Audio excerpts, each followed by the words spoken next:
Fala pessoal do primeiro ano, tudo bem com vocês? Aqui é o professor Edgar e a gente vai começar agora conteúdo novo, assim da apostila, eu não vou saber o nome da apostila, acho que é a apostila 2 ou é na mesma apostila, mas referente já ao segundo bimestre, tá?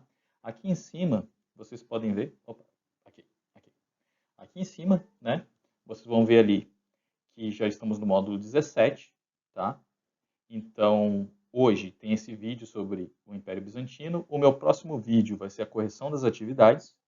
E na quinta-feira a gente se encontra para tirar algum tipo de dúvida que vocês têm. Beleza? Então vamos lá. A gente veio, né, na questão da antiguidade ali, a gente viu o Egito, viu todas aquelas civilizações do Oriente. Viemos para o Ocidente, vimos Grécia e Roma, até a queda do Império Romano, né? Só que o Império Bizantino ele continuou existindo e ele vai continuar existindo por toda a Idade Média. Mas quem são o que é esse Império Bizantino? Vem comigo que eu vou dar uma explicada para você.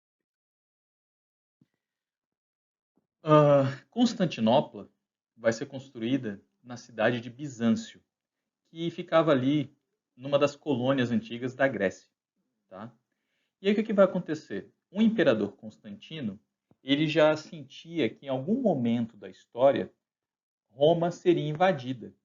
Ou pelo menos se ela fosse invadida, o Império Romano deveria ter uma outra capital, para onde que as pessoas pudessem fugir quando Roma tivesse sido invadida. Então, o imperador Constantino vai construir, né, durante ainda o Império Romano, uma nova capital, que vai se chamar primeiramente como Bizâncio, e depois do falecimento de Constantino, em homenagem a ele, a cidade vai tomar o nome então de Constantinopla. É bem importante a gente entender que, como essa cidade está muito mais lá no Oriente, ela vai ser a formação, vai ser a fusão de vários tipos de cultura, como por exemplo, a cultura latina, que era exatamente a cultura dos romanos, a cultura grega, que é de onde ela estava, hoje tinha sido colonizada, e também ela era muito próxima ao Oriente. Na verdade, ela era a ligação entre, ela era o corredor comercial entre Ocidente e Oriente. Então, você vai ter também todos os elementos ali de civilizações orientais, como persas e etc., contribuindo para a cultura bizantina.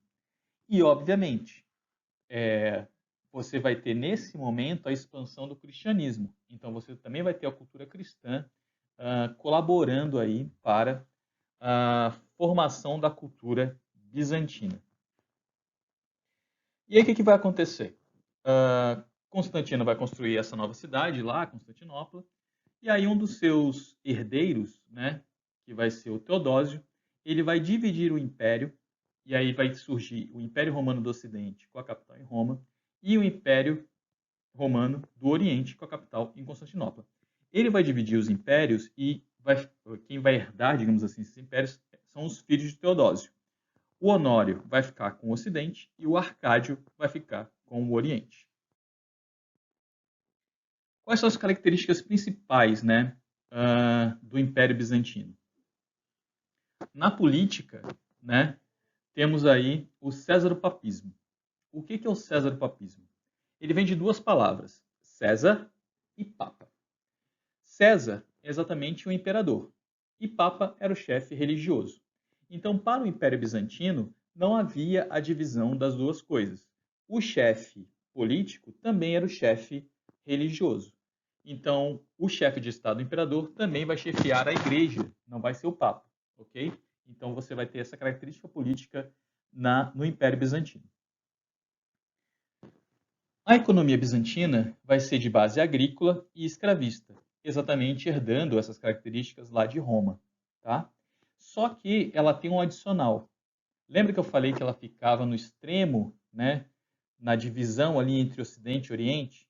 Então o comércio será muito importante para os bizantinos, tanto dos produtos do Oriente que tinham que vir para o Ocidente, quanto produtos do Ocidente que iam para o Oriente. Então essa transação comercial era muito importante para a economia bizantina. E é bem importante destacar as questões religiosas do Império Bizantino. Vai ser lá, até por causa das influências orientais dentro do cristianismo, que vai surgir o que a gente vai chamar de heresias. Herege é aquele que faz uma escolha, tá? Então você vai ter aí uma escolha, digamos assim, de cultuar a religião cristã. O arianismo, eles acreditavam que Cristo era apenas um ser humano. Ele não era uma pessoa que tinha algo de sobrenatural, tá?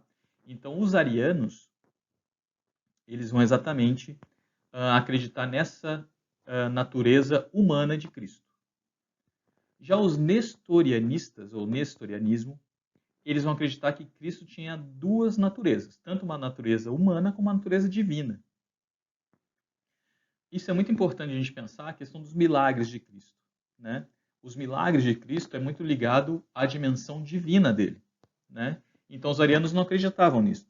Já os nestorianos acreditavam exatamente nessa natureza divina e também na natureza humana. Um outro grupo, os monofisistas ou monofisismo, vai acreditar que Cristo tinha apenas uma dessas natureza, né, que era exatamente a natureza divina. Então os monofisistas, eles vão acreditar que Cristo era apenas divino. Ele não tinha uma natureza humana. É como se fosse quase um espírito, ok? Mais tarde a gente vai falar também sobre isso, que é outra heresia criada ou surgida no Império Bizantino, que é a iconoclastia, que é o não culto a imagens. Então você vai ter a proibição de reprodução de imagens de santos e até mesmo de Jesus Cristo, ok? O maior imperador e o mais importante imperador do Império Bizantino vai ser Justiniano. Ele vai viver no ano de 527 até 535 depois de Cristo. Por que ele é muito importante? Porque é ele que vai criar o Corpus Juris Civilis, que é o modelo de código civil utilizado até os nossos dias de hoje. Por que ele é importante? Porque ele vai unir vários códigos de leis criados em todo o Império Romano, tá? E ele vai traduzir isso para o Império Bizantino. Outra característica da importância de Justiniano é que ele vai tentar restaurar as antigas fronteiras do Império Romano, que era o Império Romano lá com a sede de Roma. Tá? Então ele vai conquistar a África, vai conquistar a Península Itálica e também a Península Ibérica. Então ele vai conseguir quase restaurar, ele só não vai avançar para as ilhas ali, para as ilhas britânicas e também para aquela região da França e da Alemanha. Tá?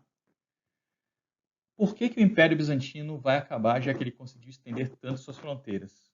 Né? Após a morte de Justiniano, vai ter a dinastia dos Heráclidas. Tá?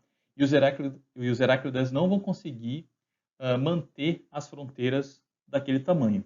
Então eles vão perder vários territórios, e essa perda de territórios vai gerar uma crise econômica interna no Império Bizantino, e aí vai começar vários tipos de revolta, vai começar várias insurreições internas. Agregado a isso, começa também o movimento iconoclasta, que na verdade é a proibição da representação e cultos de imagens sagradas, como eu falei antes, uma heresia. Né? Então esse movimento iconoclasta é vinculado a crises internas de revoltas e crise econômica, vai levar ao fim do Império Bizantino. Tem ainda o cisma do Oriente. Tá? E o que é o cisma do Oriente? Como eu falei para vocês, a Igreja Bizantina, a Igreja Católica Bizantina, ou pelo menos que ainda era romana, ela vai exatamente, através dessas heresias, de acreditar que Cristo tem uma natureza humana, que Cristo tem uma natureza divina, ou que tem as duas naturezas, ter sempre isso em discussão. E ter essa questão também da iconoclastia, de não aceitar as imagens, reprodução de imagens, ou culto a imagens sagradas, né? O ritual mesmo das igrejas que se praticava em Roma, que era a igreja romana, né? Vai ser muito diferente daquilo que se praticava em Bizâncio. No ano de 1054, eles decidem dividir a Igreja Católica. E surge então a Igreja Católica Ortodoxa, que existe até os dias de hoje. A igreja que a gente mais tem acesso aqui no Brasil é a Igreja Católica Apostólica Romana, ICAR, né? Essa outra igreja é a Igreja Católica Ortodoxa. Para quem não conhece, geralmente essas igrejas ortodoxas, elas são feitas de pedra, tá? Elas não têm imagens, como tem nas nossas igrejas mais comuns aqui no Brasil, e os rituais, eles são muito ligados a um cristianismo primitivo ainda. Então, por exemplo, o padre da igreja ortodoxa não faz a missa, o culto, de frente para os fiéis. Ele sempre vai estar de costas, tá? Muitas das palavras e frases ditas é ainda em latim, ou até mesmo em grego, tá? Então, tem toda essa diferenciação aí das duas igrejas. O Império Bizantino ele vai acabar de fato no ano de 1453, quando os turcos otomanos vão invadir então Constantinopla e acabar com o Império Bizantino. A gente chama a invasão do Império Bizantino como o fim da Idade Média, tá? É o que marca o fim da Idade Média, que é a invasão do Império Turco-Otomano de Constantinopla, que é a queda do Império Romano então do Oriente, tá? Então o que marca o início da Idade Média? A queda do Império Romano do Ocidente, lá Roma, né? E o fim da Idade Média é marcado também pelo fim do Império Romano, mas agora do Oriente, que é o Império Bizantino. Ok? Agora eu pediria que vocês lessem a apostila, que vocês façam os exercícios, que no meu próximo vídeo eu vou corrigir as atividades.